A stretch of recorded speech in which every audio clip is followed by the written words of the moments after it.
ప్రపంచంలో ఎక్కడున్నా మీ గోత్రనామాలతో వేదమందిర్ నిర్వహించే ఆన్లైన్ పూజలు హోమాల ద్వారా దైవ అనుగ్రహాన్ని పొందండి. Hi, welcome to iDream. Cine roundup కార్యక్రమానికి స్వాగతం.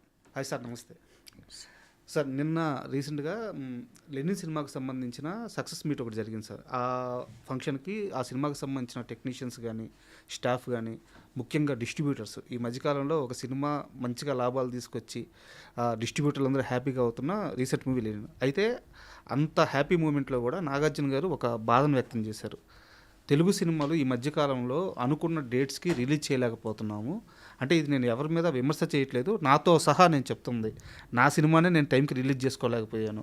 ఇంకా పెద్ద సినిమాలు, రాబోయే సినిమాలు, ఆల్రెడీ కొన్ని సినిమాలు పోస్ట్పోన్ అయిపోయి ఉన్నాయి. ఒడిస్సీ లాంటి మూవీని క్రిస్టోఫర్ నోలన్ సంవత్సరం ముందు డేట్ చెప్పి రిలీజ్ చేశారు. మనం ఎందుకు రిలీజ్ చేసుకోలేకపోతున్నామని చాలా బాధపడతా మాట్లాడారు ఆయన. ఇది వాస్తవం కూడా. ఒక దర్శక నిర్మాతగా ఇంత అనుభవం ఉన్న మనిషిగా మీరు చెప్పండి, ఇండస్ట్రీలో ఎందుకు ఇలాంటి వాతావరణం నెలకొని ఉంది? వాతావరణం ఏం లేదు. ఇప్పుడు ఒక పద్ధతులు మారిపోయినాయి సార్. అంతకుముందు పక్కా స్క్రిప్ట్ ఉండేది, ఇప్పుడు మేజర్గా స్క్రిప్ట్ ఒకటి ఉండలేదు. ముందు రీ రికార్డింగు, డబ్బింగు, రీ రికార్డింగు అన్నిటికీ ఒక టైం ఉండేది. డబ్బింగ్ ఫర్ ఎగ్జాంపుల్ డబ్బింగ్ చెప్తాను. డబ్బింగ్ ఇంతకుముందు లూప్ సిస్టమ్ ఉన్నప్పుడు కాంబినేషన్లో వెళ్ళిపోయేది. సార్ ఇప్పుడు ఈ డిజిటల్ వచ్చినాక సపరేట్గా చెప్తున్నాం. ఎవరికి తీరినప్పుడు వాళ్ళు చేస్తూ ఉంటారు.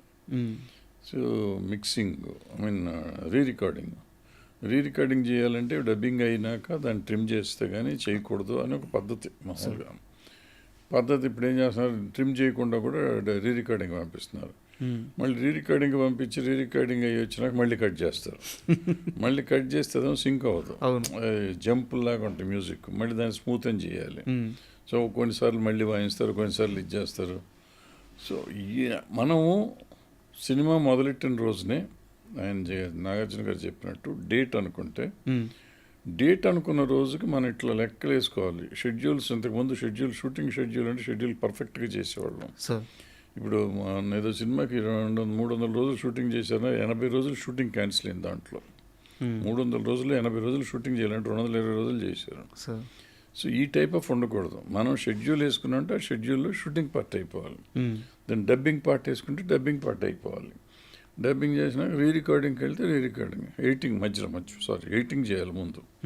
ఎడిటింగ్ అయినాక డబ్బింగ్ రావాలి, డబ్బింగ్ అయినాక రీ రికార్డింగ్కి రావాలి. రీ రికార్డింగ్ ఇంతకు ముందులాగా లేదు. ఇంతకుముందు మేము వెళ్ళి కూర్చునేవాళ్ళం, డైరెక్టర్లు కూర్చొని చేయించుకునేవారు. ఇప్పుడు మనకి వెళ్ళి కూర్చుంటానికి అక్కడ ఏం లేదు, ఏముంటుందో తెలియదు, వాళ్ళు ఏం చేస్తారో తెలియదు. అన్నీ చేసి మర్నాడు ఎప్పుడో మనకు పంపిస్తారు రీలు, అది చూసుకుని మనం చెప్పాలి. మళ్ళీ కరెక్షన్స్ ఉంటే చేయాలి. అక్కడ ఏంటంటే స్పాట్లో ఆర్కెస్ట్రా అంతా ఉండేది, స్పాట్లో చేసేవారు, మార్చేవాళ్ళం. ఇప్పుడు స్పాట్లో ఆర్కెస్ట్రా ఉండదు, వాళ్ళు ఎప్పుడెప్పుడో చేస్తారు. ఇప్పుడు అన్నీ అయిపోయినాక దీన్ని ఫ్లూట్ యాడ్ చేయాలి సార్ అంటాడు సగం మనకు పంపించినా కూడా, లేదా తబలా యాడ్ చేయాలి సార్, లేదా సితార్ యాడ్ చేయాలి సార్, లేదా ఇంకోటి ఏదో యాడ్ చేయాలి సార్ అంటాం. సో ఇట్లా కాకుండా దానికి ఒక పర్ఫెక్ట్ షెడ్యూల్ వేసుకుని షెడ్యూల్ ప్రకారం చేయగలిగితే 15 రోజులు అనేది వాళ్ళ మినిమం రీ రికార్డింగ్కి కావాలా, మిక్సింగ్కి మినిమం 10-15 రోజులు కావాలా, డిఐ 15 రోజులు అనేది మినిమం డిఐకి. సో ఈ అన్నిటికీ మనం టైం కావాలి. ఇంతకుముందు వీటన్నిటికీ అక్కర్లేదు ఇంత టైము. సో వీటన్నిటికీ టైం వేసుకుని ఇప్పుడు 3 నెలలు ప్రొడక్షన్ అనుకుందాం కొంచెంసేపు, షూటింగ్ పార్ట్ 90 డేస్, 3 నెలలు, ఇంకో 90 డేస్ 120 డేస్ నీకు పోస్ట్ ప్రొడక్షన్ అవుతుంది. ఇప్పుడు దాన్ని ప్లాన్ చేసుకుని అక్కడి నుంచి నువ్వు రిలీజ్ డేట్ పెట్టుకోవాలి. ఇప్పుడు రిలీజ్ డేట్కి ప్రాబ్లం ఏంటంటే ఇక్కడ ఉన్న సినిమాలు, పెద్ద సినిమాలు పర్టికులర్గా ఓటీటీ వాళ్ళు కొంటున్నారు. ఓటీటీ వాళ్ళు రిలీజ్కి వాళ్ళ రిలీజ్ షెడ్యూల్ చేసుకోవాలి. వాళ్ళ మంత్కో సినిమా ఏదో రిలీజ్ పెట్టుకుంటారు. సో వాళ్ళ రిలీజ్ డేట్కి ఇలా 4 వీక్స్ గ్యాప్ కావాలి, 4 వీక్స్ 6 వీక్స్ గ్యాప్ కావాలి. ఆ 6 వీక్స్ షెడ్యూల్ చేసి వీళ్ళకి ముందు డేట్ ఇస్తారు. ఆ డేట్కి వీళ్ళు చేయగలమా చేయలేమా, పరిగెత్తడం అయిపోతుంది. పరిగెత్తక్కర్లేదు. ఒక్కోసారి పరిగెత్తాల్సి వస్తుంది, ఒక్కోసారి మెల్లిగా చేయాల్సి వస్తుంది టైంని బట్టి. ఫర్ ఎగ్జాంపుల్ నేను జనవరిలో చేశాను అనుకుందాం, సినిమా స్టార్ట్ చేశాను. నాకు నవంబర్లో వాళ్ళు రిలీజ్ చేసుకుంటా ఉన్నారు అంటే సెప్టెంబర్లో, అక్టోబర్లో నేను సినిమా రిలీజ్ చేసుకోవచ్చు. ఇప్పుడు 3 నెలలే సినిమా తీద్దాం అనుకున్నా, 10 నెలలు ఆగాలి. సో నేను మెల్లిగా ఆడతా పాడతా చేసేసరికి సెప్టెంబర్కి వచ్చేసరికి స్పీడ్ పెరుగుతుంది. స్పీడ్ పెరిగితే అక్టోబర్కి అందకపోతుంది. అయితే ఇక్కడ నాకు చిన్న డౌట్ సార్. యాక్చువల్గా తెలుగు సినిమా బడ్జెట్లు ఇంత లేనప్పుడు, ఇంత డబ్బు లేనప్పుడు మీలాంటి మేకర్స్ చాలామంది కూడా 40 రోజుల్లో, 30 రోజుల్లో, 50 రోజుల్లో సినిమాలు కంప్లీట్ చేసేవాళ్ళు. మొత్తం everything cinema A to Z complete చేసి రిలీజ్ చేసేవాళ్ళు. ఈ రోజున తెలుగు సినిమా బడ్జెట్ 100 కోట్లు ఉంది. అంటే నేను పేరు ప్రస్తావిస్తుంది అర్థం అవడానికి మాత్రమే, ఇక్కడ తప్పుల్ని పట్టడం లేదు. ఇప్పుడు నానిగారి ప్యారడైజ్ సినిమా ఉంది, ఆ సినిమాకి బడ్జెట్ ప్రాబ్లం లేదు, స్టార్ కాస్ట్ ప్రాబ్లం లేదు. ఆగస్ట్లో సినిమా రిలీజ్ అవ్వాలి, ఆ సినిమా పోస్ట్ పోన్ అయిపోయింది. బట్ ఆగస్ట్లో ఆ సినిమా వస్తే దానికి ఉండే మార్కెట్ వేరు, ఆ రీచ్ వేరుండేది. సో ఇలా చాలా సినిమాలు రిలీజ్ డేటు చెప్పిన టైంకి రాకపోవడం వల్ల మంచి మార్కెట్ కూడా కోల్పోతున్నాయి. క్వాలిటీ తర్వాత సంగతి. ఇంత ఫెసిలిటీ ఉన్న ఈ రోజుల్లో కూడా ఎందుకు కావట్లేదు అనేది నా ప్రాబ్లం. మీరు చెప్పినట్టు షెడ్యూల్ వేసుకుంటే అది ప్లానింగే కదా. ఇప్పుడు ఒక మేనేజర్ ఉంటారు, లేదా ప్రొడక్షన్ కంట్రోలర్ ఉంటారు, అదంతా ప్లానింగే కదా. ఎందుకు జరగట్లేదు అనేది. ఒక మేనేజర్ కాదు, మేనేజర్ అనేవాళ్ళు వేరు. ఇప్పుడు EP, AP, DP, DOP, production executive, production manager, production chief, 10 మంది ఉంటారు దానికి సంబంధించిన వాళ్ళు. ఎల్పి, పిల్పి అన్నీ కలిపి. సో వాళ్ళంతా 10 మంది 12 మంది ఉంటారు. అట్లా అది కాకుండా ప్రొడక్షన్ డిజైనర్ ఒక ఆయన ఉంటారు సెపరేట్గా మళ్ళీ. ఓకే, ఇంతమంది ఉంటారు. బట్ ఏమవుతుందంటే అదే ఇందాక చెప్పినట్టు స్క్రిప్ట్ పర్ఫెక్ట్గా ఉండకపోవటం ఏదో ఇష్యూ, లేదా అనుకున్న షెడ్యూల్ కాకపోవటం, లేకపోతే సినిమా తీసినాక వాళ్ళకి ఇది కాదు నేను ఇంకో రకంగా చేయాలి, ఏదో అనుకున్నాను ఏదో వచ్చింది అనుకోవటం, రీషూట్కి వెళ్ళటం. సో ఇట్లా రకరకాల సమస్యలు ఉంటాయి. ఏ సమస్య అనేది మనకు తెలియదు లేట్ అయ్యే సినిమాలకి. ఇది కాకుండా పోస్ట్ ప్రొడక్షన్ బాగా లేట్ అవుతుంది. వీళ్ళు అనుకున్నట్టు 3 నెలల్లో చేద్దాం అంటే, నాగార్జున గారు చెప్పినట్టు 15 రోజుల ముందు నాకు కాపీ వస్తే బాగుంటుంది, బ్రహ్మాండంగా ఉంటుంది. ఏ సినిమాకైనా, ఏ ప్రొడ్యూసర్కైనా 15 రోజుల ముందు. ఇప్పుడు ఏ రోజు 15 గంటల ముందు కూడా ఇవ్వలేకపోతున్నారు. కరెక్ట్ సార్, ఇదే ఆయన బాధపడింది. సో 15 గంటల ముందు అంటే సినిమా చూసుకోకుండా మనం రిలీజ్ చేస్తున్నాం. రిలీజ్ అయినాక మనం బాధపడితే లాభమే ఉంది. రిలీజ్కి ముందే మన సినిమా 1 నెల ముందు వస్తే అది చూసుకుంటాం, చిన్న చిన్న రిపేర్లు చేసుకుంటానికి వీలుగా ఉంటుంది. నా లెక్కలో ఇప్పుడు ఒడిసిగా ఫారిన్ కంట్రీస్ కానీ ఎక్కడైనా కానీ ఒక 6 months ముందే కాపీ తెచ్చేస్తారు వాళ్ళు. మనం 6 months ముందు సినిమా కూడా మొదలెట్టాం. వాళ్ళు కాపీ తెచ్చినాక పబ్లిసిటీ మొదలెడతారు. పబ్లిసిటీ చేయడానికి బాగుంటుంది కూడా. మనం కాపీ తేకుండానే పబ్లిసిటీ మొదలెట్టి దానికి మ్యూజిక్ వేసి అది వేసి ఇది వేసి ట్రైలర్లు చేసి ఏదో చేస్తూ ఉంటాం. ఫుల్ కాపీ తెచ్చి పబ్లిసిటీ చేయటం అనేది మనకి అసలు ఈ మధ్యకాలంలో ఎప్పుడు జరగట్లేదు. ఈ మధ్యకాలంలో జరగట్లేదు. సార్ మీరు అన్నమాటే, వాళ్ళు 6 నెలల ముందే సినిమా తీసుకొచ్చి మొత్తం రెడీ చేసి పెడతారంటున్నారు. సో ఈ రోజును పోల్చుకుంటే వాళ్ళ సినిమాలకు మన సినిమా ఏం తక్కువ కాదు.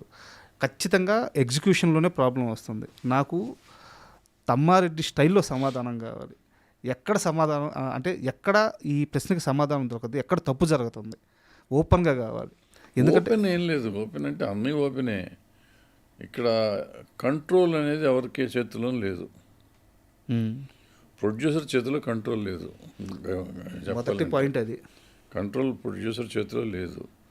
ఇప్పుడు సినిమా గతంలో ఏంటంటే అందరూ కలిసి కూర్చుని ఒక స్క్రిప్ట్ ఓకే అనుకున్నాక షూటింగ్ అయిపోయినాక ఎవరి పైన ఆడదే, ఇంకా డబ్బింగ్ అయిపోయినాక ఎవరి పైన ఆడదే, ఇంకెవరు ఇంటర్ఫిరెన్స్ ఉండదు. డైరెక్టర్ అనేవాడు ఒక్కడే పని చేస్తాడు, బాస్.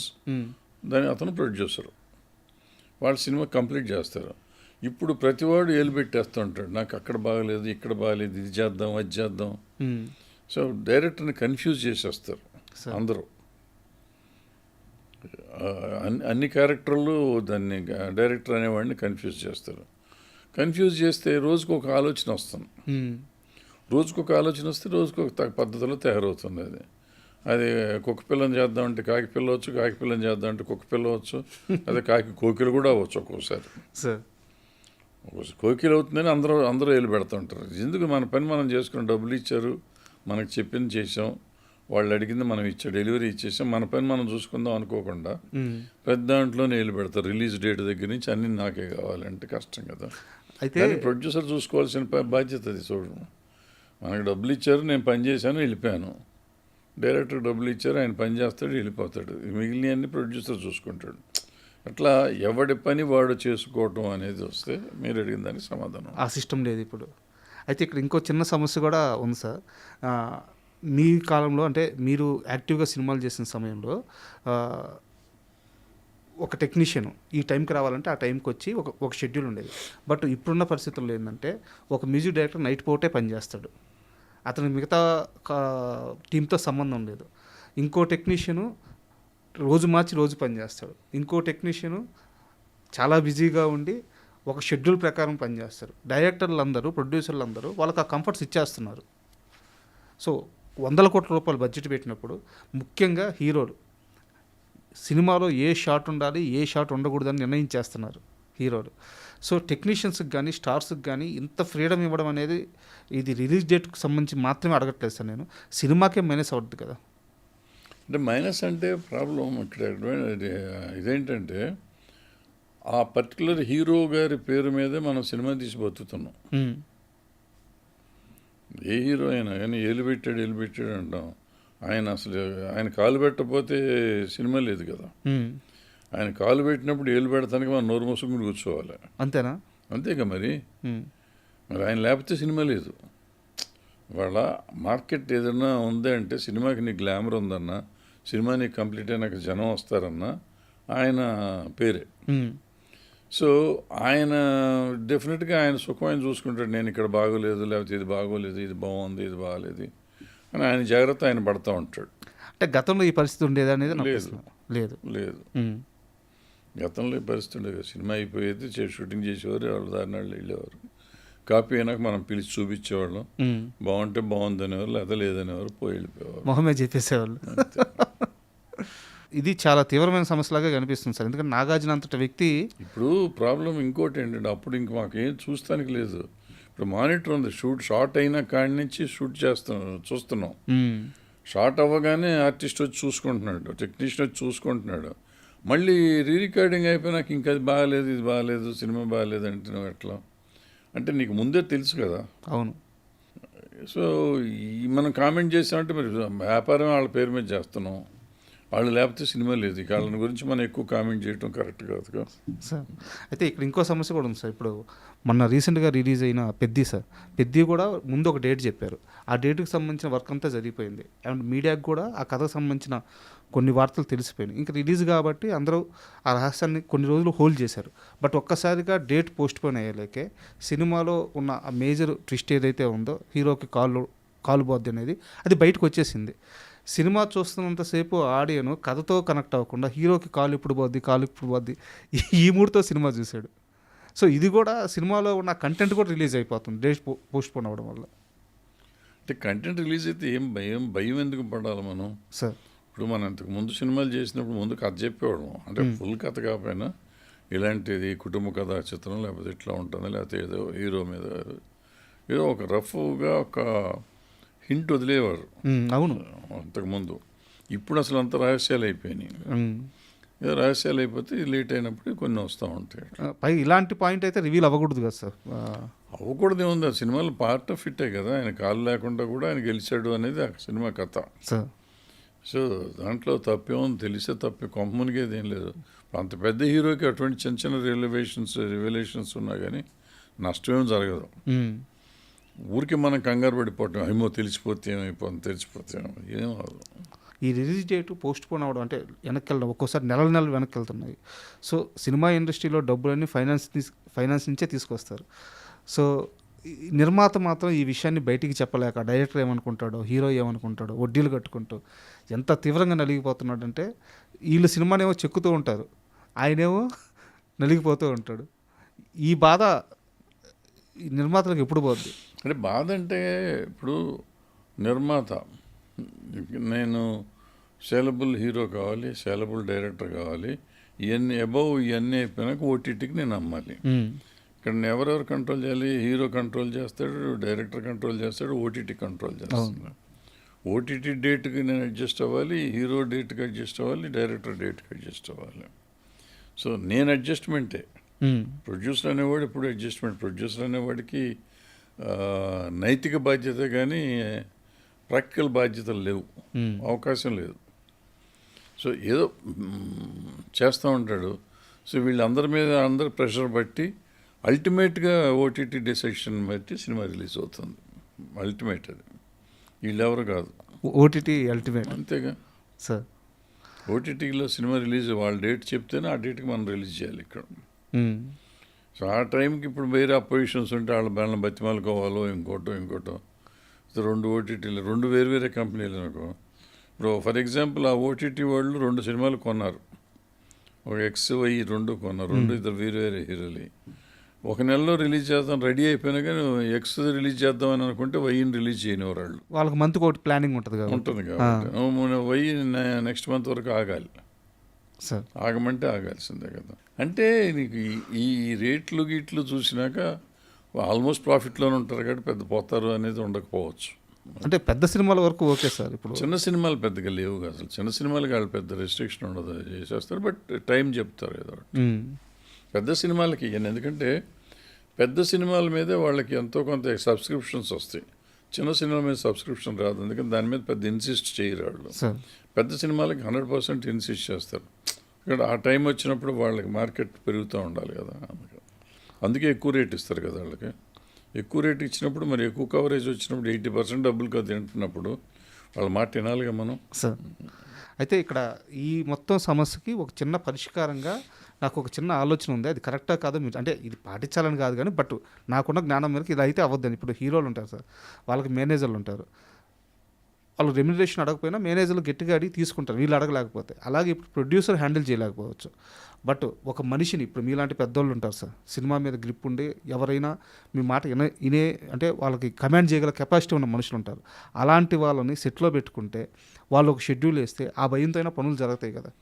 ఏం జరగవు ఇవన్నీ. ఇప్పుడు పోయిందమ్మా, సిస్టమ్ పోయింది. ఇప్పుడు జరిగే పనులు కాదు ఇవన్నీ, ఎవరిది కాదు. అంటే ప్రాక్టికల్గా జరిగే పరిస్థితిలో లేదు. రకరకాల కారణాలు మనకు కొన్ని తెలుసు, కొన్ని తెలియదు. కొన్ని మాట్లాడకూడదు కూడా, కొన్ని తెలుసు, కొన్ని తెలియదు, కొన్ని మాట్లాడకూడదు.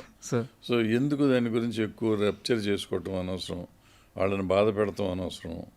ఇది జరుగుతూనే ఉంటుంది. నాగార్జున గారు బాధ ఇంకా అది దానికి సొల్యూషన్ లేదు. సొల్యూషన్ ఎందుకు ఉండదు, అనుకుంటే చేయొచ్చు, వాళ్ళంతా కలిసి అనుకుంటే చేయొచ్చు. అంటే ఇప్పుడు కొంచెం బెటర్ అవుతుంది నెక్స్ట్ ఇయర్ నుంచి సార్. ఎందుకంటే ఓటీటీలు ఒక రెస్ట్రిక్షన్ పెట్టి ఒక రేట్ కంట్రోల్ ఏదో చేసినాక నీకు, ఎందుకంటే ఎక్కువ ఓటీటీ మీద ఆధారపడి ఉండేవాళ్ళం, ఇప్పుడు ఓటీటీ మీద తక్కువ ఆధారపడతాం. మార్కెట్ పోయింది, మార్కెట్ తగ్గింది కాబట్టి అప్పుడు కొంచెం మనకి కొంత స్వతంత్రం వస్తుంది కదా. ఈ స్వతంత్రం వచ్చినాక జరిగే పని కొంచెం మారచ్చు. అదేదో కల్కి సినిమాలో డైలాగ్ ఉంటుంది, ఎంతకు మించిన చీకటి రాదని. సో కోరుకుందాం సార్, ఎందుకంటే నిజంగానే నిర్మాతలకు కానీ ప్రొడక్షన్ హౌసెస్ కానీ ఒక సినిమా అనుకున్న టైంకి రిలీజ్ అవ్వడం అనేది చాలా ముఖ్యం.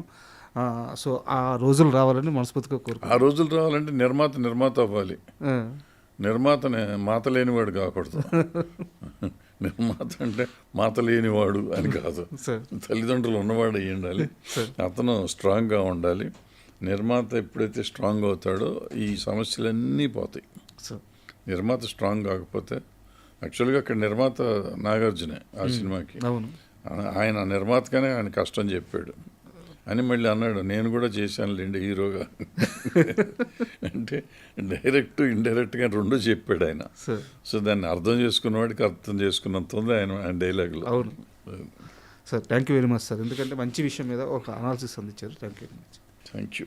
And for more videos, please subscribe to iDream channel. Subscribe to iDream Media. Please subscribe to iDream. Please subscribe to iDream. Please subscribe iDream. And please subscribe to iDream. For more videos, subscribe to iDream. please like, share and subscribe to the channel. Congratulations, iDream. Subscribe to iDream. Subscribe to iDream. So subscribe to iDream Media. iDream ki iDream team andarki huge congratulations. Please subscribe iDream Media. Please subscribe to iDream. Subscribe iDream. Please subscribe to iDream. iDream అంటే నా కళల channel subscribe చేసుకున్నారు, నోరు తిరుగుతలేదు, మీరైతే గంట గుర్తు కొట్టండి. For more such videos, please subscribe to iDream. Subscribe to iDream. Please subscribe to iDream. Please subscribe iDream Media. Please do subscribe to iDream. Please subscribe to iDream Media. For best entertainment and information, please subscribe iDream. And don't forget to subscribe to iDream.